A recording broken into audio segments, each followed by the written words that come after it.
آپ نے کہا اے لوگو ہمیں پرندوں کی بولی سکھائی گئی ہے اور ہمیں ہر چیز عطا کی گئی ہے، بے شک یہ اللہ کا واضح فضل ہے۔ جو بھی ضروریات تھیں، تخت و تاج کے جو بھی تقاضے تھے وہ سارے کے سارے آپ کو عطا کیے گئے۔ حکومت ہے، تخت و تاج ہے، دولت ہے، فوجیں ہیں، تصرف ہے، اور غلے ہیں، جائیدادیں ہیں، زمینیں ہیں۔ کائنات کی کوئی شے ایسی نہیں ہے جس کا وافر حصہ انہیں نہ دیا گیا۔ تو کہا کہ ہمیں ہر شے دی گئی ہے اور یہ اللہ تعالیٰ کا بڑا واضح فضل ہے۔ وَحُشِرَ لِسُلَيْمَانَ جُنُودُهُ مِنَ الْجِنِّ وَالْإِنسِ وَالطَّيْرِ، اور حضرت سلیمان علیہ السلام کے لیے ان کے لشکر جنوں، انسانوں اور پرندوں میں سے جمع کیے گئے تھے۔ اللہ اکبر۔ فَهُمْ يُوزَعُونَ، جنہیں وہ بغرض نظم و تربیت جو ہے وہ آپ کی خدمت میں وہ روکے جاتے تھے اور وہ حاضر کیے جاتے تھے، جمع ہوتے اور پھر ان کو ایک ترتیب دیتے اور لشکر آراستہ ہوتے۔ یعنی آپ کی ملک میں انسان بھی تھے، جن بھی تھے آپ کے لشکر میں، اور پرندے بھی تھے۔ اور جب آپ کا لشکر چلتا تھا تو ایک سمت جن ہوتے، ایک سمت انسان ہوتے، اور اوپر پرندے پرواز کر رہے ہوتے۔ کتنی شان و شوکت پر مشتمل لشکر ہوتا حضرت سلیمان علیہ السلام کا۔ حتی اذا اتوا علی واد النمل، یہاں تک کہ جب وہ لشکر چیونٹیوں کے میدان میں آیا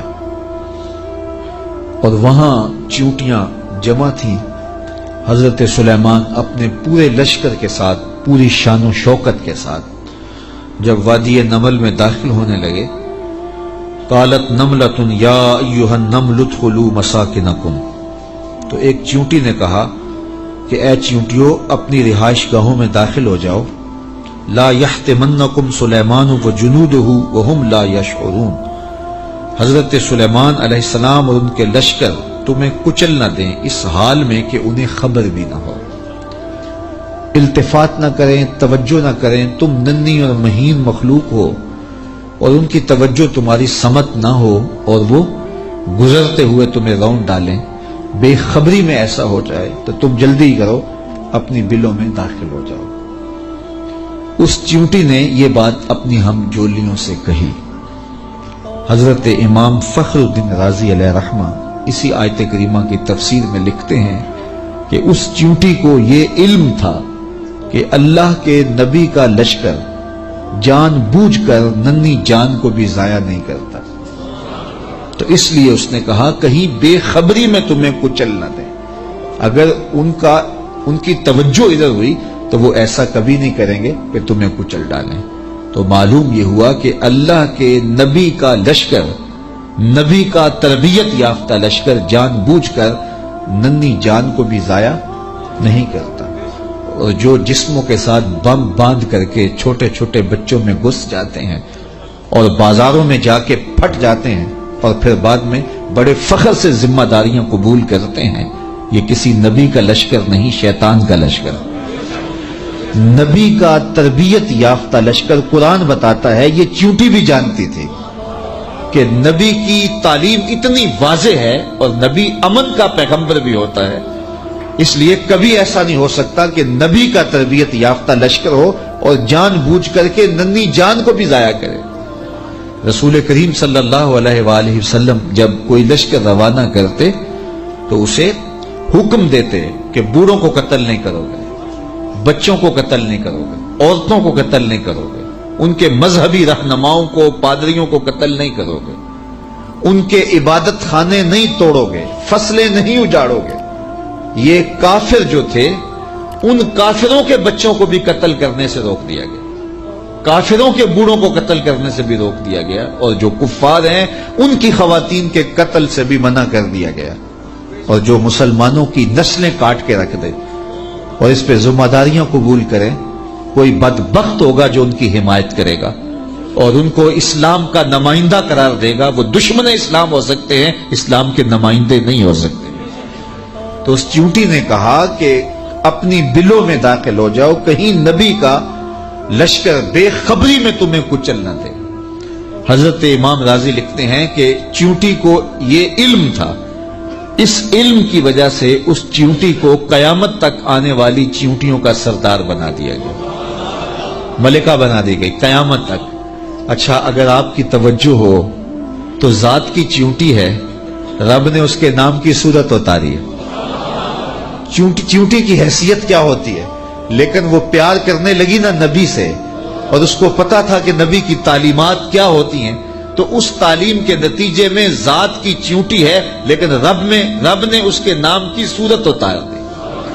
تو اس چیونٹی نے کہا جلدی جلدی اپنی بلوں میں داخل ہو جاؤ، اللہ کے نبی کا لشکر کہیں تمہیں کچل نہ دے اور وہ دھیان نہ کرے، بے خبری میں کہیں ایسا نہ ہو جائے۔ اگر خبر ہوگی تو پھر کبھی ایسا نہیں ہو سکتا، کیونکہ نبی کی تربیت یہ ہے، وہ تو زندگیاں بانٹنے آیا ہے، زندگیاں چھیننے تو نہیں آیا، تو یہ ایسا نہیں ہوگا۔ فَتَبَسَّمَ ضَاحِكًا مِّن قَوْلِهَا، تو حضرت سلیمان پیغمبر نے جب چیونٹی کی اس بات کو سنا تو مسکرا پڑے۔ 3 میل دور تھے حضرت سلیمان علیہ السلام، اتنی دور سے چیونٹی نے کہا کہ جلدی جلدی بلوں میں چلی جاؤ، اللہ کے نبی کا لشکر کہیں بے خبری میں تمہیں کچل نہ دے۔ چیونٹی نے یہ بات کی تو حضرت سلیمان نے 3 میل دور سے سن لی اور پھر مسکرا بھی پڑے۔ اب 3 میل دور سے بات سنی جا سکتی ہے بھلا چیونٹی کی؟ یہ اس حال سے باہر جو چیونٹیاں چل رہی ہیں، کوئی شخص جو بڑا ہی جو ہے وہ باریک سماعتیں رکھتا ہو، کیا وہ یہاں بیٹھ کر کے چیونٹی کی بات جو باہر ہے اس کو سن سکتا ہے؟ چلو جو آپ کے کرسی کے نیچے چل رہی ہے اس کو سن سکتا ہے، اس کی آواز کو، لیکن 3 میل دور سے چیونٹی کی آواز کو اللہ کا نبی سن بھی رہا ہے، اور جو وہ کہہ رہی ہے اس کو سمجھ بھی رہا ہے، اور اس پر تبسم بھی فرما رہا ہے۔ حضرات علماء فرماتے ہیں، جو تیوریات کے ماہرین ہیں، کہ چیونٹی کے منہ میں زبان نہیں ہوتی، پھر اس نے بات کیسے کر لی؟ ایک مہین سا وجود ہے تو اس کے منہ میں زبان نہیں ہوتی، دانت نہیں ہوتے، تو پھر بات کیسے کرتی ہے؟ اور حضرت سلیمان نے سن کیسے لی؟ تو کہا چیونٹی کے منہ کے قریب 2 باریک سے بال ہوتے ہیں، مہین سے 2 ریشے ہوتے ہیں، جب اس نے بات کرنی ہوتی ہے تو ان بالوں کو قریب کر کے رگڑتی ہے، اس رگڑنے سے جو آواز پیدا ہوتی ہے اس سے وہ اپنی ہمجولی کو کوئی میسج دے رہی ہوتی ہے۔ اللہ کے نبی کی شان یہ ہے کہ چیونٹی کے باریک اور مہین بالوں کے رگڑنے سے جو آواز پیدا ہوتی ہے 3 میل دور سے اس آواز کو سنتا بھی ہے، اور اس سے جو مفہوم نکلتا ہے اس کو سمجھتا بھی ہے۔ اور یہ اس نبی کی شان ہے جو ہاتھ باندھ کے مسجد اقصی میں تیرے نبی کے پیچھے کھڑا تھا۔ تو جب غلام کی یہ شان ہے تو امام کی شان کا عالم کیا ہو؟ یہ شان ہے خدمت گاروں کی، سرکار کا عالم۔ مولوی کا تو دماغ خراب ہو گیا کہ اس کی سماعتوں کو تول رہا ہے جس کے غلاموں کی سماعتوں کو نہیں تولا جا سکتا۔ اللہ اکبر۔ فتبسم ضاحکا من قولها، یہ میں نہیں کہہ رہا، یہ قرآن کہہ رہا ہے۔ حضرت سلیمان پیغمبر نے اس چیونٹی کی بات کو سنا، سن کے سمجھے اور پھر تبسم کیا۔ اللہ اکبر۔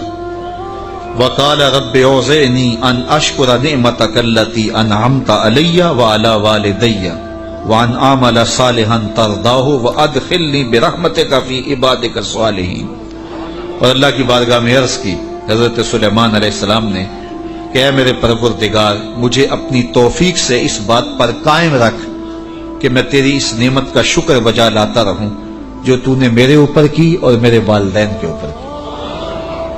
جو نعمتیں بندے کے اوپر ہوتی ہیں اس کا بھی شکریہ ادا کرنا چاہیے، اور جو صالح اولاد ہوتی ہے، جو ماں باپ پر نعمتیں عطا ہوئی ہوتی ہیں، ان کا بھی شکریہ ادا کرنا، کیونکہ ماں باپ کی نعمتیں اولاد تک بھی پہنچتی ہیں۔ مجھے بتاؤ، اگر میں اور آپ کسی کافر کے گھر میں پیدا ہوتے، معاذ اللہ کسی ہندو یا سکھ کے گھر میں پیدا ہوتے، تو آج کیا ہمارے سینے میں ایمان کا چراغاں ہوتا؟ ہم کسی یہودی کے گھر میں پیدا ہوتے تو ہمارے گھر میں ایمان کی روشنی ہوتی؟ ہم کہتے ہیں ہم بڑے سیانے ہیں، بڑے سمجھدار ہیں، ہم مطالعہ کرتے، ہم مختلف ادیان کو پڑھتے اور پھر مسلمان ہو جاتے۔ کیا ایسا ہوتا، یا کہ ہم اسی ظلمت اور اندھیرے میں ہوتے؟ تو پھر ہمارے ماں باپ تھے نا جو مسلمان تھے، اور ہم ان کی آغوش میں آئے تو اللہ نے وہ نور ہمیں بھی دیا. تو ہمیں اپنے اوپر ہونے والے اس کرم کا احسان جو ہے وہ اللہ کے حضور اس کا شکر ادا کرنا چاہیے. اور ساتھ یہ بھی شکر ادا کرنا چاہیے کہ مالک تیرا کرم ہے کہ تو نے ہمارے ماں باپ کو دین دیا تھا اور وہ نعمت ہمیں ان کی وساطت سے نصیب ہو گئی. علامہ اقبال کہا کرتے تھے نام تو از پدر آموختم، حضور آپ کا نام میں نے اپنے باپ سے سیکھا تھا. وہ حضور کے عاشق تھے تو میں بھی حضور کا غلام بنا. ہمارے ماں باپ حضور کا نام لیتے تھے تو کیا کیفیتیں ہوتی تھی، آنکھوں میں آنسو آ جاتے تھے. تو آج چونکہ وہ حضور کے عاشق تھے، وہ حضور سے محبت کرنے والے تھے، وہ اولیاء کی چوکھٹوں پہ جانے والے تھے، تو آج اللہ نے یہ دولتیں ہمارے سینے میں رکھی. تو جب اس نعمت کا شکریہ ادا کریں جو ہمارے وجود پر ہیں تو ان نعمتوں کا شکریہ بھی ادا کریں جو ہمارے والدین پہ ہوئی ہیں. تو حضرت سلیمان نے یہ ہمیں شکر کرنے کا ایک عجیب طریقہ دیا، خوبصورت طریقہ دیا، اور عرض کی مالک میں ان نعمتوں کا شکر ادا کرتا ہوں جو تو نے میرے اوپر کی، اور ان نعمتوں کا بھی شکریہ میں ادا کرتا ہوں جو میرے ماں باپ پر کی. اللہ اکبر. اور مجھے یہ توفیق دے کہ میں ایسے نیک عمل کرتا رہوں جن سے تو راضی ہو. اللہ اکبر. اور مجھے اپنی خاص رحمت سے اپنے نیک بندوں میں داخل فرما لے. حضرت سلیمان علیہ السلام ایک دن اپنے لشکر کا جائزہ لیتے ہوئے پرندوں کی جانب نکلے. کیسی شان و شوکت تھی، جنوں پر بھی حکومت، انسانوں پر بھی حکومت، پرندوں پر بھی حکومت. وَتَفَقَّدَ الطَّيْرَ. تو آپ نے پرندوں کا جائزہ لیا. فَقَالَ مَا لِيَ لَا أَرَى الْهُدْهُدْ. فرمایا میں ہدہد کو نہیں دیکھ رہا. اور پھر فرمایا ام کان من الغائبین، وہ واقعی غائب ہو گیا ہے. لَعُذِّبَنَّهُ عَذَابًا شَدِيدًا. میں اس کو سخت عذاب دوں گا. او لَأَذْبَحَنَّهُ، یا اس کو میں ذبح کر دوں گا. او لَيَأْتِيَنِّي بِسُلْطَانٍ مُبِينٍ، یا وہ میری جانب میرے پاس اپنے بے قصور ہونے کی کوئی واضح دلیل لائے. تین باتیں کی، یا تو سخت عذاب دوں گا، یا ذبح کر دوں گا، یا پھر اپنی صفائی میں کوئی مضبوط دلیل لائے. حضرت سلیمان علیہ السلام بیت اللہ کی حاضری کے بعد واپس آ رہے تھے اور صنعاء کے مقام پہ جو یمن کا شہر ہے وہاں آپ نے پڑاؤ کیا اور وہاں آپ نے جانوروں کا جائزہ لیا اور وہاں ہدہد کو نہ دیکھا. مفسرین فرماتے ہیں جب پانی کی ضرورت ہوتی تو ہدہد کو حاضر کیا جاتا اور یہ ہدہد جو تھا وہ پھر بتاتا کہ کس جگہ پانی ہے. یہ جانوروں کے اندر انجینئر ہے. اللہ نے اس کو بڑی طاقت دی. حضرت ابو ہریرہ رضی اللہ تعالیٰ عنہ نے جب فرمایا نا کہ یہ بڑی قوتوں سے مالا مال کیا گیا ہے، اس کی نظر بڑی تیز ہوتی ہے، تو کسی نے حضرت ابو ہریرہ سے کہا کہ چھوٹے بچے جب دھاگا لگا کے جال لگا کے جو ہے وہ پھاہی لگاتے ہیں تو یہ ہدہد پھنس جاتا ہے. جس کو زمین کی تہ میں پانی نظر آ جاتا ہے اس کو وہ جال نظر نہیں آتا. تو حضرت ابو ہریرہ بولے تقدیر کا جال نظر نہیں آتا. تو تقدیر کا جال بڑا ڈاڈا ہوتا ہے، وہ نظر نہیں آتا. یہ آپ نے ایک جانور دیکھا ہوگا کن کھجورا، اس کے 100 پاؤں ہوتے ہیں، 100 پاؤں. اور یہ جو سانپ ہوتا ہے اس کے کوئی پاؤں نہیں ہوتے. یہ اپنے جسم کو بل دے کے آگے بڑھتا ہے. اور کن کھجورا اس کے 100 پیر ہوتے ہیں اور سانپ کی مرغوب غذا ہے کن کھجورا. اور جب اس کو یہ نظر آئے تو یہ دوڑتا ہے اور سانپ پیچھے دوڑ کے اس کو شکار کر لیتا ہے. تو کسی نے کن کھجورے سے پوچھا کہ تیرے 100 پیر ہیں اور سانپ کا ایک بھی نہیں ہے اور پھر بھی تو پکڑا جاتا ہے. اس نے کہا تقدیر کے آگے پاؤں نہیں چلتے. تو کہا کہ وہ دھاگا تقدیر کا ہے، وہ ہدہد کو نظر نہیں آتا اور وہ بچے اسے پکڑ لیتے ہیں. تو ہدہد حضرت سلیمان علیہ السلام کا درباری پرندہ تھا اور حضرت سلیمان علیہ السلام اس سے محبت کرتے تھے. یہ بھی اللہ کے نبی سے پیار کرتا تھا. بلکہ صاحب روح البیان نے ہدہد کے عنوان سے بڑی باتیں لکھی ہیں، کچھ لطیفے بھی ذکر کیے ہیں. کہتے ہیں ایک دن یہ ہدہد چونکہ لاڈلا پرندہ تھا حضرت سلیمان کا، تو حضرت سلیمان علیہ السلام کو کہنے لگا کہ میں آپ کے لشکر کی دعوت کرنا چاہتا ہوں. آپ نے کہا اتنا بڑا لشکر ہے اور تو میرے لشکر کی دعوت کرے گا؟ کہا جناب دعوت قبول کیجیے. تو کہا ٹھیک ہے، آج دوپہر کو میں آپ کے لشکر کی دعوت کروں گا. جب دوپہر کا وقت آیا تو دریا کنارے لشکر نے پڑاؤ کیا ہوا تھا. تو ہدہد کبھی دائیں کبھی بائیں اڑانے بھر رہا ہے. تو کہا میاں وقت ہو گیا ہے، اب لاؤ نا کھانا، تم نے آج ہماری دعوت کی ہے. کہا جی اسی کا انتظام کر رہا ہوں۔ تھوڑی دیر کے بعد اس نے فضا میں ایک چڑیا شکار کی اور اس کو فضا میں توڑ کر کے پانی میں پھینک دیا اور لشکر کو آواز دی جس کے ہاتھ میں بوٹی آتی ہے بوٹی لے لے، باقی شوربہ پی لیں۔ تو اس پرندے سے چونکہ بڑا پیار تھا، جب اس کو نہ دیکھا تو غصے میں آ گئے، کہا ما لیا لا اری الہدہد، میں ہدہد کو نہیں دیکھ رہا، کیا وہ واقعی غائب ہے؟ اچھا میں اس کو ذبح کر دوں گا یا سخت سزا دوں گا یا پھر وہ مجھے اپنی بے گناہی کی کوئی دلیل پیش کرے۔ اب ہدہد کہاں چلا گیا؟ حضرات مفسرین لکھتے ہیں کہ وہ حضرت سلیمان علیہ السلام استراحت کرنے لگے تو وہ اڑ کے قریب ایک باغ میں چلا گیا، وہاں ایک اور اس کا ہم جنس ہدہد بیٹھا ہوا تھا۔ اس نے پوچھا کدھر سے آئے ہو؟ اس نے کہا کہ میں اپنے نبی کے ساتھ گیا تھا، اپنے شہنشاہ کے ساتھ گیا تھا، اور ان کی حکومت جنوں پر بھی ہے، انسانوں پر بھی ہے، پرندوں پر بھی ہے۔ تو اس نے کہا کہ میری جو بادشاہ ہے میرے ملک وہ عورت ہے اور اس کا ایک تخت بہت بڑا، اور میں تمہیں دکھاؤں۔ تو وہ ہدہد کو ساتھ لے گیا اور اتنے میں دیر ہو گئی۔ حضرت سلیمان غصے میں آ گئے، کہا کہ کدھر ہے؟ لاؤ اسے حاضر کرو۔ آپ کا جو درباری شہباز تھا وہ اڑا فضا میں بلند ہوا تو ہدہد آتا دکھائی دیا، تو اس نے اس کے اوپر جھپٹ کے حملہ کرنا چاہا تو ہدہد نے کہا تجھے واسطہ دیتا ہوں اس رب کا جس نے تجھے میرے پہ طاقت دی ہے، مجھے اپنا معاملہ حضرت سلیمان کے پاس جا کے پیش کر لینے دے۔ کہا انہوں نے کہا ہے کہ تجھے قتل کر دوں گا، ذبح کر دوں گا یا تجھے سخت سزا دوں گا، اب تو بچ نہیں پائے گا۔ تو ہدہد نے کہا کہ انہوں نے کوئی استثناء بھی کیا تھا؟ کہا ہاں انہوں نے کہا تھا یا کوئی مضبوط خبر لائے، اپنا معقول عذر پیش کرے۔ کہا پھر خیر ہے۔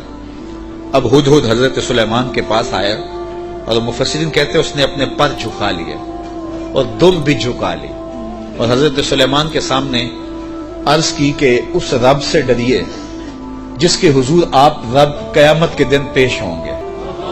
بس یہ بات کہنے کی دیر تھی کہ حضرت سلیمان کا غصہ ٹھنڈا ہو گیا۔ فرمایا بتاؤ کدھر گئے تھے؟ تو ہدہد نے کیا جواب دیا، سنو قرآن کیا کہتا ہے، فَمَكَثَ غَيْرَ بَعِيدٍ، تو پس وہ تھوڑی ہی دیر ٹھہرا تھا کہ وہ حاضر ہو گیا، اور حاضر ہو کے اس نے کہا فقال، اس نے کہا احطت بما لم تحط به وجئتك من سبأ بنبأ یقین، اس نے کہا کہ حضور میں ایسی بات معلوم کر کے آیا ہوں جس پر شاید آپ مطلع نہ تھے، اور میں آپ کے پاس ملک سبا کی ایک یقینی خبر لایا ہوں۔ آپ نے اس چیز کا مشاہدہ نہیں کیا جس کا میں مشاہدہ کر کے آیا ہوں، تو میں ایک یقینی خبر آپ کو جو چشم دید ہے وہ بتانا چاہتا ہوں۔ حضرت سلیمان نے کہا بتاؤ۔ کہا انی وجدت امرأۃ تملکہم وأوتیت من کل شیء ولہا عرش عظیم، اس نے کہا میں ایک ایسی خاتون کو دیکھا ہے جو بادشاہت کے تخت پہ براجمان ہے، میں نے ایک ایسی عورت دیکھی ہے وہاں جو ان پر حکومت کرتی ہے اور اقتدار کی مسند پہ بیٹھی ہے، اور اسے ملکیت و اقتدار میں ہر چیز بخشی گئی ہے، اور اس کے پاس بہت بڑا تخت ہے۔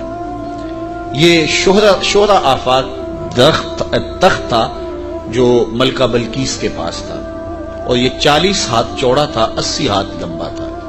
شرعی ہاتھ جب کہا جاتا ہے تو وہ کونی تک ہوتا ہے، تو گویا دوسرے لفظوں میں 1.5 فٹ کا ایک ہاتھ لگائیں تو یہ 60 ہاتھ چوڑا تھا اور 120 ہاتھ جو ہے وہ لمبا تھا۔ سونے چاندی اور قیمتی دھاتوں کا بنا تھا، اور 7 منزلیں تھیں اس کی، اور قیمتی موتی اس کے اوپر لگے تھے، اور جب وہ اپنا دربار لگاتی تو اس تخت کے اوپر بیٹھتی، اور اس کے 12,000 سردار تھے قوم کے جن کے تحت فوجیں تھیں، اور ایک مضبوط نظم و نسق تھا، ہر شے فوجیں آلات حرب و ضرب بہت کچھ دیا گیا تھا۔ تو اس بات کی کہانی سنائی اور آگے فرمایا وجدتها وقومها يسجدون للشمس من دون اللہ، میں نے دیکھا ہے وہ اور اس کی قوم اللہ کے علاوہ سورج کو پوجتی ہے، اللہ کو چھوڑ کر سورج کی پرستش کرتی ہے۔ وزین لهم الشیطان اعمالهم، اور شیطان نے ان کے لیے ان کے اعمال مزین کر دیے ہیں۔ فصدهم عن السبیل، اور شیطان نے ان کو راہ حق سے، راہ توحید سے روک دیا ہے۔ فہم لا یہتدون، اور وہ ہدایت نہیں پا رہے۔ اللہ یسجدوا للہ الذی یخرج الخبأ فی السماوات والارض ویعلم ما تخفون وما تعلنون۔ اللہ اکبر، اس لیے روکے گئے ہیں کہ وہ اللہ کے حضور سجدہ ریز نہ ہوں جو آسمانوں اور زمینوں میں پوشیدہ حقائق اور موجودات کو باہر نکالتا ہے یعنی ظاہر کرتا ہے، اور وَيَعْلَمُ مَا تُخْفُونَ اور جو تم ظاہر کرتے ہو، جو تم چھپاتے ہو، وَمَا تُعْلِنُونَ اور جو تم ظاہر کرتے ہو اور جو تم چھپاتے ہو، وہ سب کو جانتا ہے، اس کی نظر میں کوئی پوشیدہ نہیں ہے۔ اللہ لا الہ الا هو رب العرش العظیم، اللہ کے سوا کوئی عبادت کے لائق نہیں، وہی عظیم تخت اقتدار کا مالک ہے۔ ملکہ بلقیس کا تخت کیا ہے؟ تخت تو میرے رب کا ہے، عرش تو اس کا ہے، تو اس نے یہ بات کہی۔ حضرت سلیمان نے ہدہد سے کہا کالا سننظر اصدقت ام کنت من الکاذبین، کہا کہ ہم ابھی دیکھتے ہیں کہ تو سچ کہہ رہا ہے یا جھوٹ بول رہا ہے۔ کالا سننظر اصدقت ام کنت من الکاذبین، تو سچا ہے یا جھوٹا ہے؟ اذهب بکتابی ھذا فالق الیہم ثم تولى عنہم فانظر ماذا یرجعون، آپ نے خط لکھا اور ہدہد کو دیا، کہا اس کو لے جاؤ اور یہ خط ان کی طرف ڈال دو، اور اس کے بعد ان کے پاس سے ہٹ جاؤ، پھر دیکھ کہ وہ کس بات کی طرف رجوع کرتے ہیں۔ اس خط کے اوپر حضرت سلیمان علیہ السلام نے تحریر کی، ہدہد کے سپرد کیا۔ 1 مہینے کی مسافت پر تھا یہ ملک سبا حضرت سلیمان علیہ السلام کے ملک شام سے، 1 مہینہ جاتے ہوئے لگتا تھا، 1 مہینہ آتے ہوئے لگتا تھا۔ کہ یہ خط لے جاؤ میرا اور ملک سبا میں جاؤ اور ملکہ بلقیس کو دے آؤ، اور پھر دیکھو کہ وہ کیا کہتے ہیں۔ ہدہد نے خط پکڑا، بادشاہ تخت پہ بیٹھی تھی، اس نے جا کے خط پھینک دیا۔ جب ملکہ نے خط پکڑا اور اس کو کھولا اور پڑھا، نبی کی جلالت تھی، چونکہ صرف بادشاہ نہیں تھے، نبی بھی تھے، تو کہتے اس کا وجود کانپنے لگا، اور اس نے اپنی قوم کے سرداروں کو کہا کہ قالت یا ایھا الملأ انی القی الی کتاب کریم، اے میری قوم کے سرداروں، میری طرف ایک عزت والا خط ڈالا گیا ہے۔ علماء تفسیر نے لکھا ہے کہ یہ لفظ ہی اس کے لیے بہتری کی ضمانت بن گیا کہ اس نے نبی کے خط کو عزت والا خط کہا۔ بعد میں جو ہوا اور پھر وہ متی ہوئی اور اللہ نے اس کے لیے بہتریوں کے دروازے کھولے، وہ اس کی اس تکریم کی وجہ سے۔ خسرو پرویز کی جانب میرے رسول کریم صلی اللہ علیہ وسلم نے خط بھیجا تھا تو اس نے ٹکڑے کر دیے تھے، تو آقا کریم علیہ السلام نے جب سنا تو فرمایا اللہ اس کی سلطنت کے ٹکڑے کرے گا، اور ایسے ہوا۔ تو پرویز نے حضور کا خط پھاڑا تھا تو ذلیل و رسوا ہو گیا، اور اس نے اللہ کے پیغمبر کے خط کو سینے سے لگایا اور کہا یہ عزت والا خط ہے جو میری جانب ڈالا گیا ہے، انہ من سلیمان، بے شک یہ حضرت سلیمان کی طرف سے ہے، وانہ بسم اللہ الرحمن الرحیم، اور بے شک اس میں یہ لکھا ہے کہ اللہ کے نام سے شروع جو رحمان اور رحیم ہے۔ تو یہ خط سلیمان علیہ السلام کی جانب سے لکھا گیا تھا، اور وہاں اس زمانے میں خط لکھنے والا اپنا نام پہلے لکھتا تھا، پھر مضمون خط کا لکھتا تھا، تو آپ نے پہلے کہا انہ من سلیمان وانہ بسم اللہ الرحمن الرحیم اللہ تعالی علی واتونی مسلمین، 2 لفظ لکھے۔ آپ نے کہا خط کا مضمون یہ تھا تم مجھ پر سربلندی نہ چاہو، مجھ سے بڑا بننے کی کوشش نہ کرنا، سربلندی نہ چاہو، اور فرما بردار ہو کے میرے پاس حاضر ہو جاؤ۔ بس 2 لفظ تھے، حضرت سلیمان کی مہر تھی، اور یہ خط ہدہد نے جا کے ملکہ بلقیس کو دیا۔ اس کا وجود کانپنے لگا، پھر وہ سنبھلی اور اپنے سرداروں سے کہنے لگی قالت یا ایھا الملأ افتونی فی امری ما کنت قاطعۃ امرا حتی تشہدون، اے میرے درباریوں، تم مجھے بتاؤ اس معاملے میں کیا تمہارا مشورہ ہے، چونکہ میں کسی بھی معاملے میں قطعی فیصلہ کرنے سے قبل تمہیں حاضر کرتی ہوں اور تم سے مشورہ لیتی ہوں۔ مشورے کے بغیر میں نے آج تک کبھی قدم نہیں اٹھایا، اور یہ میرا معمول ہے۔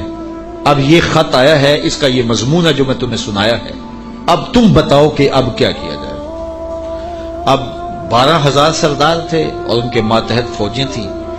قالو بولے نحن اولو قوت و اولو باس شدید، کہنے لگے کہ ہم طاقتور ہیں، سخت جنگجو ہیں، اور ہم لڑنے کے لیے تیار ہیں، قوم کا مورال بلند ہے، فوجیں پوری طاقت میں ہیں، آلات حرب و ضرب بھی ہیں، کوئی کمزوری نہیں ہے، آپ اگر حکم دیں تو ہم حاضر ہیں، والامر الیک فانظری ماذا تامرین، لیکن معاملہ آپ کے ہاتھ میں ہی ہے، حکم آپ کا ہی چلے گا، لیکن ہماری جانب سے کوئی کمزوری نہیں، ہم بالکل تیار ہیں، مستعد ہیں، فعال ہیں، فوجیں تیار ہیں، مورال بلند ہے، لڑنے کے لیے آمادہ ہیں۔ تو اب آپ کا حکم ہے، کیا آپ حکم دیتی ہیں؟ قالت ان الملوک اذا دخلوا قریۃ افسدوها وجعلوا اعزۃ اہلها اذلہ، ملکہ نے کہا کہ بے شک جب بادشاہ کسی بستی میں داخل ہوتے ہیں تو اسے برباد کر دیتے ہیں اور وہاں کے باعزت لوگوں کو ذلیل و رسوا کر ڈالتے ہیں، اور یہ لوگ یعنی بادشاہ اسی طرح کریں گے۔ تو اگر تم مجھے موقع دو، اور میرا مشورہ یہ ہے کہ میں وَإِنِّي مُرْسِلَةٌ إِلَيْهِمْ بِهَدِيَّةٍ، میں پہلے ان کی طرف کوئی ہدیہ بھیجتی ہوں، ہم لڑائی کا طبل نہ بجائیں، ہم پہلے ان کی طرف ہدیہ بھیجیں، پہلے دیکھیں فَنَاظِرَةٌ بِمَا يَرْجُو الْمُرْسَلُونَ، پھر ہم دیکھتے ہیں کہ جو ہمارے قاصد گئے ہیں وہ کیا پیغام لاتے ہیں، اگر وہ ہمارے ہدیے کو قبول کر لیتے ہیں اور کوئی ہماری سیٹنگ ہو جاتی ہے تو پھر تو لڑائی کی ضرورت نہیں ہے، لڑائی بہت خطرناک ہوتی ہے، اس کے انجام بڑے بھیانک ہوتے ہیں۔ وہ تھی بڑی سمجھدار، فوجوں نے کہا ٹھیک ہے، جرنیلوں نے کہا لڑیں گے، اور سرداروں نے کہا قوم کا مورال بلند ہے، اور جو ہے وہ افسروں نے کہا کہ ہماری فوج بڑی ٹریننگ یافتہ ہے، ہمارے پاس آلات وہ ضرب موجود ہیں، لڑیں گے۔ لیکن اس نے کہا صبر کرو، پہلے میں کوئی تحفہ دے کے قاصد بھیجتی ہوں، وہ قاصدوں کو کیا جواب دیتے ہیں، لڑائی تو آخری حل ہے، پھر ہم دیکھیں گے۔ فلما جاء سلیمان، جب قاصد حضرت سلیمان کے پاس آیا، کہتے ہیں وہ تحفہ کیا تھا، مفسرین نے لکھا ہے کہ وہ سونے کی اینٹ تھی، اور اس کو قیمتی کپڑے میں دیباج میں لپیٹ کر کے باقاعدہ اس کے لیے جو ہے وہ ایک چیز بنائی گئی، اور غلافوں میں لپیٹ کر کے وہ خادم حضرت سلیمان کے پاس قاصد لے کر حاضر ہوا کہ ان کو اینٹ پیش کریں، چونکہ سونے اور چاندی سے بادشاہ لوگ بڑے خوش ہوتے ہیں۔ حضرت سلیمان کو جب پتا چلا کہ ان کے قاصد آ رہے ہیں، اور اللہ کے نبی نے نور نبوت سے دیکھا بھی وہ کیا لا رہے ہیں، تو جنوں کو کہا حاضر ہو جاؤ، حاضر ہو گئے، کہا 1000 سونے کی اینٹیں میرے تخت کے آگے فرش پر بچھا دو۔ تو جب اینٹیں بچھی ہوئی، انہوں نے دیکھی تو وہ جو تحفہ لے کے آئے تھے سنبھال کے ایک اینٹ، انہوں نے دیکھا کہ وہ اینٹیں تو قدموں میں پڑی ہوئی، تو اب وہ تحفہ دیتے ہوئے شرم محسوس کرنے لگے، کیا دے، الٹے بانس بریلی کو، یہاں تو اینٹیں قدموں میں پڑی ہوئی ہیں۔ علاؤ الدین خلجی ساری زندگی تڑپتا رہا کہ حضرت خواجہ نظام الدین اولیاء کی بارگاہ میں حاضری دوں، آپ مانتے نہیں تھے، آپ کا مزاج ایسا تھا کہ شاہوں سے گریزاں تھے، تو اس نے بڑا زور کیا۔ خیر جب اس نے یہ ارادہ کر لیا کہ میں حاضر ہونا ہے، تو آپ نے علاؤ الدین کو لکھا کہ فقیر کی خانقاہ کے 2 دروازے ہیں، اگر تو ایک سے آیا تو میں دوسرے سے باہر نکل جاؤں گا، اور اگر تو نے زیادہ تنگ کیا تو تیرا شہر چھوڑ جاؤں گا۔ خیر بادشاہ نے ایک دن جو ہے وہ بغیر بتائے خانقاہ میں حاضری دی، شیخ کو پتا چلا تو انہوں نے دروازے پر پہرے دار کھڑے کر دیے کہ بادشاہ کو اندر نہیں آنے دینا۔ بادشاہ نے ان کے تیور پڑے فقیروں کے، تو یہ جو پیروں کے مرید ہوتے تو دیوانے ہیں، کہا کہ یہ تو مر جائیں گے لیکن شیخ کے دروازے سے اندر نہیں جانے دیں گے۔ تو بادشاہ کو شرارت سوجی تو اس نے کاغذ کے ٹکڑے پہ لکھا کہ یہ کیا ہوا کہ بادشاہوں کے دروازوں پہ بھی بواب چوکیدار اور فقیروں کے دروازے پہ بھی بواب۔ تو اندر سے شیخ نے اسی کاغذ کے ٹکڑے پہ بیک پہ اس کی پشت پہ لکھ کے بھیجا، فرق یہ ہے کہ بادشاہوں کے درباروں پر جو بواب ہوتے ہیں وہ فقیروں کو روکنے کے لیے ہوتے ہیں، اور جو فقیروں کی چوکھٹ پہ بواب ہوتے ہیں وہ امیروں کو روکنے کے لیے ہوتے ہیں۔ بادشاہ کہنے لگا کہ مجھے حضرت کی خانقاہ تو دیکھنے کی اجازت ہوگی۔ خدام نے کہا کوئی حرج نہیں ہے۔ تو وہ خانقاہ لنگر خانہ دیکھنے لگا، بہت بڑی خانقاہ تھی۔ تو جب وہ استبل میں گیا تو کیا دیکھا کہ جو گھوڑے ہیں ان کی جو میخیں ہیں، قلعے ہیں، وہ چاندی کے ہیں، اور جو ان کے پاؤں میں زنجیریں پڑی ہوئی ہیں جن سے وہ بندھے ہوئے ہیں وہ زنجیریں سونے کی ہیں۔ تو بادشاہ بڑا حیرت زدہ ہوا، تو اس نے پھر کاغذ کے ٹکڑے پہ لکھا کہ یہ کیا ہوا کہ بادشاہوں کے پاس بھی سونا اور چاندی اور فقیروں کے پاس بھی سونا اور چاندی، فرق کیا ہوا؟ تو شیخ نے جواب میں لکھ کے بھیجا، فرق یہ ہے بادشاہ خزانوں میں سنبھال کے رکھتے ہیں، فقیر گھوڑوں کے قدموں میں ڈال کے رکھتے ہیں۔ تو حضرت سلیمان علیہ السلام نے 1000 اینٹ بچھوا دی، آپ جانتے ہیں جب بہار چین آیا نا حضرت عمر کے زمانے میں، جب ایران فتح ہوا تو سب سے دنیا کے اس وقت نامور اشیاء میں سے بہار چین ایک بہت بڑا قالین تھا، جس کو بہار چین پہ بٹھا دیا جاتا وہ ناز کرتا ہے کہ میں بہار چین پہ بیٹھا ہوں۔ آج وہ کسی کو وہ سرخ قالین پہ جو ہے وہ لے کے جاتے ہیں تو کہتے ہیں میرے لیے سرخ قالین بچھائے گئے، امریکہ میں یا جو ہے وہ میرے لیے جو ہے وہ برطانیہ میں یہ اعزاز دیا گیا ہے کہ مجھے سرخ قالینوں پہ میرا استقبال کیا گیا، سرخ قالین بچھائے گئے۔ بہار چین یہ ایک ایسا قالین تھا کہ جس پہ بیٹھ جانا اور جس پہ چلے جانا یہ بڑے دنیا کے لوگ جو ہے وہ فخر سمجھتے تھے۔ جب حضرت فاروق اعظم کا زمانہ آیا تو یہ علاقہ فتح ہوا تو یہ اونٹوں پہ لاد کر کے یہ بہار چین مدینے بھیجا گیا۔ تو حضرت عمر کے پاس جب بہار چین آیا تو کہا کہ اب اس کو کہاں رکھے؟ تو کسی نے کہا جی مسجد نبوی میں بچھائیں۔ کہا یہ مسجد نبوی میں بچھائیں؟ وہاں کی جو چٹائیاں ہیں اس قالین سے افضل ہیں، وہاں اس کو یہاں نہیں بچھائیں گے تو کہاں رکھے؟ حضرت عمر نے حکم دیا کہ مسجد نبوی کے باہر جہاں لوگ جوتے اتارتے ہیں وہاں رکھا جائے۔ اور وہ بہار چین جس پہ لوگ بیٹھنا اعزاز سمجھتے، لوگ وہاں جوتے پوچھ کے گزرتے تھے۔ تو فقیروں کی نظر میں کیا چیز ہوتی ہے ان چیزوں کی؟ تو 1000 اینٹ جب بچھی ہوئی دیکھی تو وہ کیا تحفہ دیتے؟ حضرت سلیمان علیہ السلام نے کہا کالا اتمدوننی بمال، تم مجھے مال سے میری مدد کرتے ہو؟ تم کیا سمجھتے ہو تم میرے پاس جو ہے وہ مال و دولت سے میری مدد کرنا چاہتے ہو؟ فما آتانی اللہ خیر مما آتاکم، اللہ نے جو مجھے دیا ہے وہ اس سے بہتر دیا ہے جو تم کو دیا ہے، تمہارے سے بہتر مجھے نوازا ہے۔ بل انتم بہدیتکم تفرحون، بلکہ اپنے ہدیے پہ تم خوش ہو کہ یہ مال ہے، ہم مال کے ہدیے کو قبول نہیں کرتے۔ ایک طرف سورج کو پوجا جا رہا ہے، رب کے ساتھ شریک ٹھہرایا جا رہا ہے، اور میں ایک اینٹ لے کے راضی ہو جاؤں سونے کی اور تم اللہ کی مخالفت کرتے رہو۔ یہاں سمجھنے کے لیے بہت کچھ ہے کہ اللہ کے حکموں کی نافرمانی کر رہا ہو اور پیر صاحب کو نذرانہ دے دے اور پیر صاحب یہیں چپ ہو جائے کہ کوئی نہیں مجھے نذرانہ مل گیا۔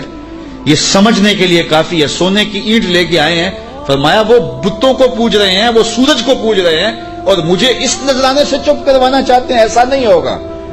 اور آپ نے اس قاصد کو پیغام دیا ارجع الیہم، جا ان کے پاس اور ان کو بتا جا کے کہ فَلَنَاتِيَنَّهُمْ بِجُنُودٍ لَا قِبَلَ لَهُمْ بِهَا وَلَنُخْرِجَنَّهُمْ مِنْهَا أَذِلَّةً وَهُمْ صَاغِرُونَ، ان کو جا کے بتا کہ ہم ایسا لشکر لے کے آ رہے ہیں جس کا تم مقابلہ نہیں کر پاؤ گے اور تمہیں ذلیل کر کے رسوا کر کے شہروں سے نکالیں گے، تیار ہو جاؤ۔ حضرت سلیمان نے اس قاصد کو پیغام بھیجا۔ جب اس نے جا کے پیغام دیا اور حضرت سلیمان کے دربار کی کہانیاں سنائیں تو پھر لڑائی کی ہمت کس کو ہوتی؟ نبی کو اللہ نے روب دیا ہوتا ہے، نبی کا روب جو ہے وہ لوگوں میں پڑ جاتا ہے۔ اللہ اکبر، تو کس کو ہمت ہوتی؟ ملکہ بلقیس نے کہا کہ اب میں خود جاتی ہوں، تو وہ خود تیار ہوئی اور وہ حضرت سلیمان کی بارگاہ میں حاضر ہونے کے لیے ملک سبا سے چلی۔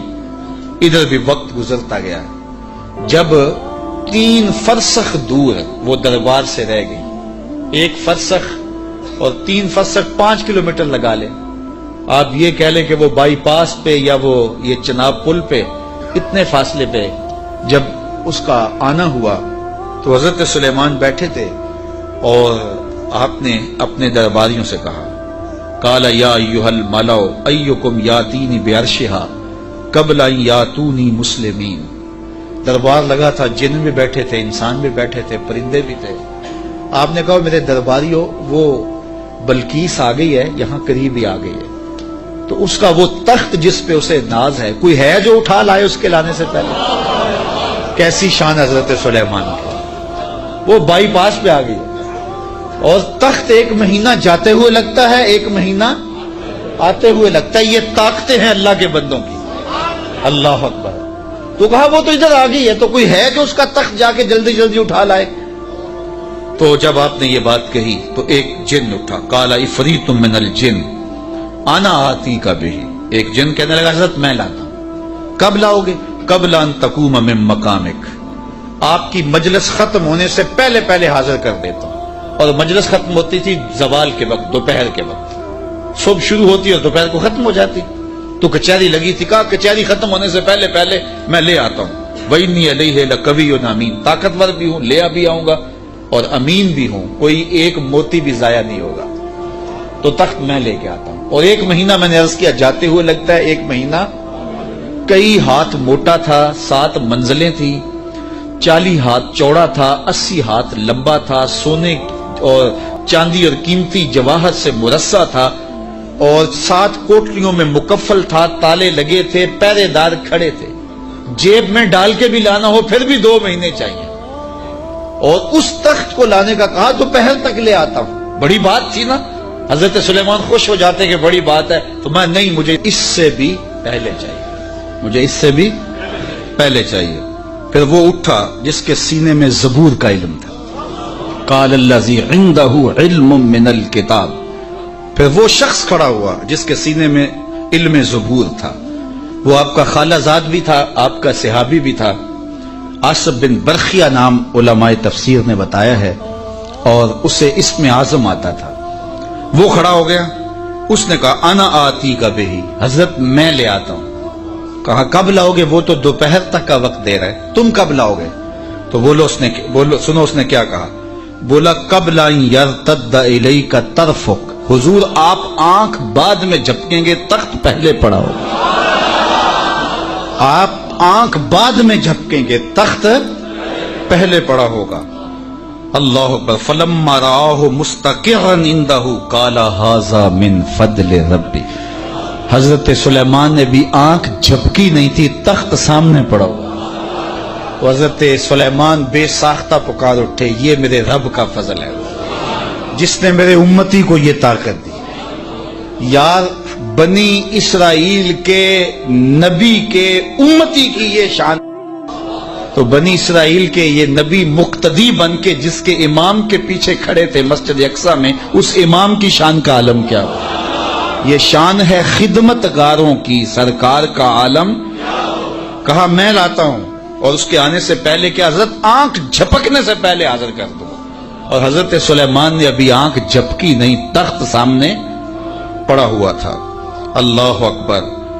لیبلونی ااشکر ام اکفر. کہا کہ میرے رب نے مجھے آزمایا ہے, میرا رب مجھے پرکھتا ہے کہ میں اس کا شکر کرتا ہوں یا کفران کرتا ہوں یا انکار کرتا ہوں. اللہ اکبر. فرمایا فمن شکر فانما یشکر لنفسہ, جو شکر کرتا ہے وہ اپنے لیے ہی شکر کرتا ہے. اللہ کا کیا فائدہ کرے گا؟ اپنا ہی فائدہ ہوگا. تو میں اس کا شکر کرتا ہوں جس نے میرے ایک امتی کو یہ طاقت عطا کی, یہ شان عطا کی. یار جب بنی اسرائیل کے ایک ولی کی یہ شان ہے تو اس امت کے اولیاء کی شان کا عالم کیا ہوگا. صرف ایک واقعہ, شہر بخارا میں, شہر کابل میں حضرت امام شاہ نقشبند بخاری علیہ رحمہ تشریف لائے تو لوگوں کا ہجوم ہو گیا. بادشاہ وقت کی لونڈی وہاں سے گزرتے ہوئے رکی تو لوگوں کا ہجوم دیکھا. کہا ماجرا کیا ہے؟ کہا بخارے والے پیر آئے ہوئے. تو کہا یہ پیر کیا ہوتے ہیں؟ لوگوں نے بتایا یہ اصلاح قلب کرنے والے لوگ ہوتے ہیں, یہ دلوں کے حکیم ہوتے ہیں, ڈاکٹر ہوتے ہیں, اور یہ باطن کی صفائیاں کرنے والے لوگ ہوتے ہیں, اور اللہ نے ان کو تکوینی اور تشریعی طاقتیں بھی عطا کی ہوئی ہوتی ہیں, اور کبھی ایسا ہوتا ہے کہ یہ اوکھے ویلے کام بھی آتے ہیں. اس نے سوچا کہ شیخ سے نسبت قائم کر لینے میں کوئی حرج نہیں ہے, تو اس نے حضرت شاہ نقشبند بخاری کی بیعت کر لی. چلو پیر تو کوئی ہونا چاہیے, تو انہوں نے ان سے بیعت کر لی. شیخ نے جو وظائف بتائے اور تلقین کی ذکر کی اور اچھائی کی طرف سبق دیے, تو صالحہ تو وہ پہلے ہی تھی لیکن مزید رنگ چڑھ گیا. تو بادشاہ جب اس کی خدمت کو دیکھا تو بڑا خوش ہوا. جو باقی لونڈیاں تھیں وہ حسد کرنے لگی. ایک دن انہوں نے بادشاہ کے دربار سے, بادشاہ کے گھر سے چوری کر کے زیور ایسی جگہ پہ چھپا دیے اور اس پہ الزام لگا دیا اور پھر برآمد بھی اس سے کروا دیے. بادشاہ کو بڑا غصہ آیا کہ میں نے اس پہ اتنا اعتماد کیا تھا اور یہ بڑی لمبی نمازیں پڑھتی تھی. بادشاہ نے حکم دیا کہ اس کو چوبارے پہ لے جاؤ اور وہاں سے دھکا دے دو. بادشاہ کے محل کی چھت پہ لے جایا گیا. اس نے لاکھ کہا کہ میرا جرم نہیں ہے, لیکن بادشاہ ہوتے ہیں. تو چھت پہ لے جایا گیا. جب دھکا دینے لگے تو اس کو اب یاد آیا کہ میں نے سنا تھا اوکھے ویلے پیر کام آتے ہیں. تو اس نے بخارے کی طرف منہ کر کے کہا شیعہ للہ چوں گدائے مستمند المدد خواہم ز شاہ نقش بند. سنا ہے اوکھے ویلے پیر کام آتے ہیں، اس سے اوکھا ویلا میرے پہ تو نہیں آ سکتا. یہ اس نے کہا تو پیچھے جلاد نے دھکا دے دیا. جب نیچے آئی تو حضرت شاہ نقش بند بخاری کا دامن پھیلا ہوا تھا. آپ نے آرام سے پکڑ کے نیچے رکھ دیا تو اس نے حیرت سے پوچھا حضرت آپ کب آئے ہیں؟ تو شاہ نقش بند بخاری فرمانے لگے تو از چبارہ آمدی من از بخارا آمدم. تو چبارے سے چل پڑی تھی، میں بخارے سے چل پڑا. تو کہا حضرت آنکھ جھپکنے سے قبل وہ تخت حاضر کر دوں گا. جب تخت حاضر ہو گیا کہا یہ میرے رب کا فضل ہے جس نے مجھے اتنی طاقت عطا فرمائی. ومن کفر فإن ربی غنی کریم. اور اگر کوئی ولیوں کی اس طاقت کو نہیں مانتا، نبیوں کی اس طاقت کو نہیں مانتا، اللہ کے بندوں کی طاقتوں کو نہیں مانتا، اللہ کو پرواہ بھی کوئی نہیں. نہ مانے کوئی، اللہ کو کیا پرواہ ہے؟ وہ غنی بھی ہے اور کریم بھی ہے. کالا نکروا لہا عرشہا ننظر اتہتدی ام تکون من الذین لا یہتدون. آپ نے فرمایا جلدی جلدی کرو، تخت کا حلیہ بھی بدل دو، اس کی شکل جلدی جلدی تبدیل کر دو، تاکہ جب وہ آئے تو ہم دیکھیں کہ وہ اس کو پہچانتی ہے یا نہیں پہچانتی. تو تخت کا حلیہ بدل دیا گیا. فلما جاءت، جب ملکہ بلقیس پہنچی، قیل اہاکذا عرشک، کہا تیرا بھی اس جیسا کوئی تخت ہے؟ اس تخت کی طرف اشارہ کر کے کہا کہ کیا تمہارا تخت اسی طرح کا ہے؟ تو قالت کانہ ہوا، بولی یہ وہی تو ہے، یہ وہی تو ہے، بولی یہ وہی ہے. وَأُوتِينَا الْعِلْمَ مِنْ قَبْلِهَا وَكُنَّا مُسْلِمِينَ. اس نے کہا کہ ہمیں اس کی پہلے خبر ہو گئی. حضرت آپ تخت کو بدل بدل کے نہ دکھائیں، ہم پہلے ہی مان گئے ہیں، ہم پہلے ہی مان گئے ہیں اور ہم مطیع بن کے آئے ہیں، فرما بردار بن کے آئے ہیں. وَصَدَّهَا مَا كَانَتْ تَعْبُدُ مِن دُونِ اللَّهِ. اور اس ملکہ کو اس معبود باطل نے پہلے قبول حق سے روک رکھا تھا. اللہ اکبر. کس نے؟ جس کو وہ اللہ کے علاوہ پوچھتی تھی. انہا کانت من قوم کافرین. بے شک وہ کافر قوم سے تھی. قیل لہا ادخلی الصرح. اس کو کہا گیا اب محل میں آ جاؤ. یہ تو منظر باہر ہی تھا، کہا اب آ جاؤ ہمارے محل کے اندر. جب محل میں داخل ہوئی فلما رأتہ حسبتہ لجہ. ایسے کیا گیا تھا کہ پانی ڈال کر کے حوض بنا کے اس میں پانی ڈالا، مچھلیاں ڈالے اور اس اوپر ایک شیشہ رکھ دیا. اور وہ شیشہ اتنا خوبصورت تھا اور اتنا لطیف تھا کہ محسوس نہیں ہو رہا تھا شیشہ ہے، لگتا تھا آگے تالاب ہے، تو اور کوئی راستہ بھی نہیں تھا. تو جب وہ گزرنے لگی حسبتہ لجہ، اس نے اس نیلگوں پانی کی لہریں جب چلتی ہوئی دیکھیں تو وہ سمجھی کہ یہ تو کوئی جو ہے وہ تالاب ہے. وَكَشَفَتْ عَنْ سَاقَيْهَا. اس نے اپنی پنڈلیوں سے کپڑا اوپر کر لیا. قَالَ إِنَّهُ صَرْحٌ مُمَرَّدٌ مِّن قَوَارِيرَ. حضرت سلیمان علیہ السلام نے فرمایا کہ یہ گہرے پانی کا تالاب نہیں ہے، بلکہ یہ تو شیشوں کا جڑا ہوا محل کے، شیشوں سے جڑے ہوئے محل کا صحن ہے، اور یہ جو ہے وہ ایسا ماجرا نہیں ہے. تو اپنے لباس کو اوپر کر لے. قالت رب انی ظلمت نفسی. تو وہ کہنے لگی میں نے اپنے نفس پہ میرے رب ظلم کیا ہے، اور آج میں اس مجمع کو گواہ بنا کے، تیرے پیغمبر کو گواہ بنا کے آج اس محل کے اندر میں اعلان کرتی ہوں وَأَسْلَمْتُ مَعَ سُلَيْمَانَ لِلَّهِ رَبِّ الْعَالَمِينَ. میں حضرت سلیمان کے رب پر، تمام جہانوں کے رب پر ایمان لاتی ہوں، اور ایمان کی دولت سے مالا مال ہوئی. پھر حضرت بلقیس کا نکاح کیا حضرت سیدنا سلیمان سے ہوا یا دوسری روایت کے مطابق طبع یمن سے ہوا؟ اس کے بارے میں روایات مختلف ہیں، مفسرین نے دونوں باتیں لکھی ہیں. تو اللہ کے نبی کی شان ہی کیا نرالی تھی.